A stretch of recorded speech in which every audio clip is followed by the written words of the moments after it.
Assalamualaikum warahmatullahi wabarakatuh. Perkenalkan, nama saya Asmarita, NIM 1062100010. Baiklah, di sini saya akan menjelaskan materi dari kelompok 5 yang berjudul persidangan.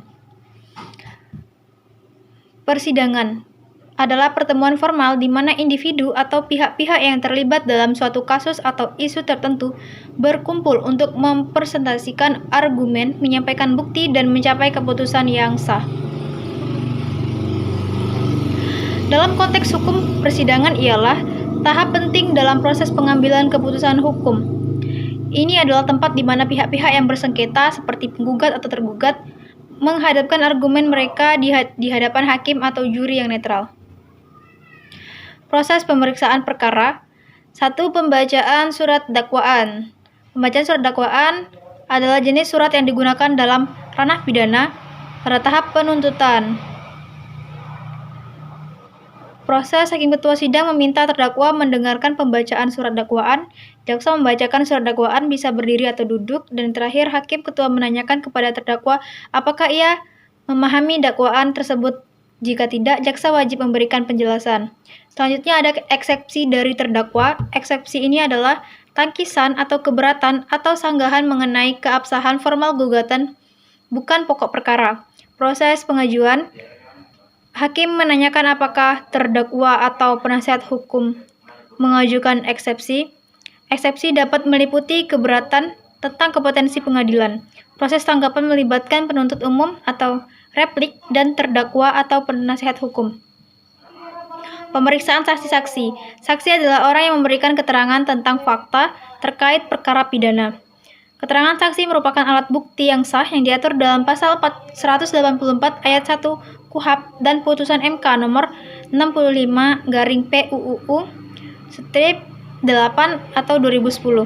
Proses pemeriksaan dilakukan oleh pengacara kedua belah pihak. Jenis pemeriksaan langsung oleh pihak memanggil saksi. Tuntutan pidana.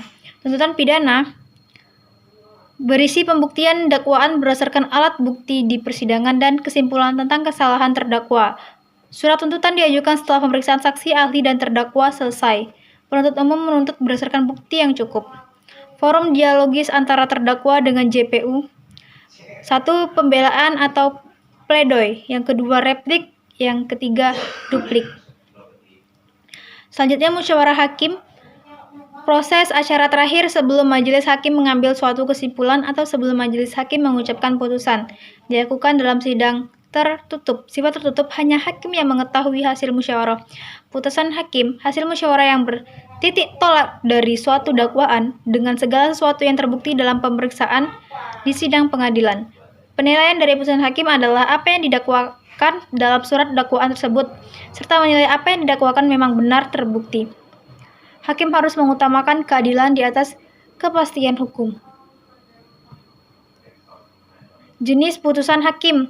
Jenis putusan bebas, terdakwa tidak terbukti bersalah. Putusan bebas terjadi karena terdakwa dinyatakan tidak terbukti secara sah. Selanjutnya, putusan hakim, putusan lepas dari segala tuntutan. Terdakwa terbukti bersalah tapi tidak dapat dipidana. Ada putusan pemidanaan, terdakwa terbukti bersalah dan dijatuhi hukuman. Mungkin itu saja yang dapat saya jelaskan. Lebih dan kurangnya saya mohon maaf. Saya akhiri. Wassalamualaikum warahmatullahi wabarakatuh.